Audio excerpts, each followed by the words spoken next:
তোমাদের এই গাছটার কথা মনে আছে? এই গাছটা প্রায় আমি এনেছিলাম প্রায় 6 থেকে 7 মাস আগে। তো 50 টাকা দিয়ে কিনেছিলাম, তখন ফল ফুল কিচ্ছু হয়নি। তো এখন গিয়ে দেখো এইটুক ছোট গাছে প্রায় 9টার মতন পেয়ারা ধরেছে। তো দেখা যাক এর ভিতরে কটা পাই। যেহেতু আমাদের এখানে হনুমান অনেক উৎপাত করে, সেজন্য কিন্তু মানে কোনো গাছ রাখা যায় না। আর মাঝে 2 দিন বৃষ্টিতে পুরো একদম গাছ হেলে গেছে, তো আমি ঠিক মতন ভিডিও দিতে পারছি না। অনেক দিন পর একটা ভিডিও দিচ্ছি।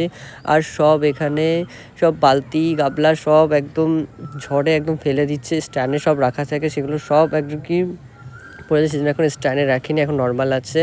আর এই জবা ফুল গাছটা কিন্তু আমাকে ডেলি একটা না দুটো করে ফুল দিতেই থাকে, এর আগেও তোমাদেরকে বলেছিলাম।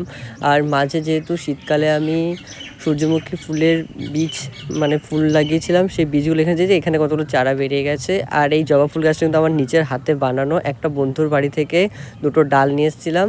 তো এখন গিয়ে ফুল হচ্ছে আর খুব সুন্দর ফুলটা।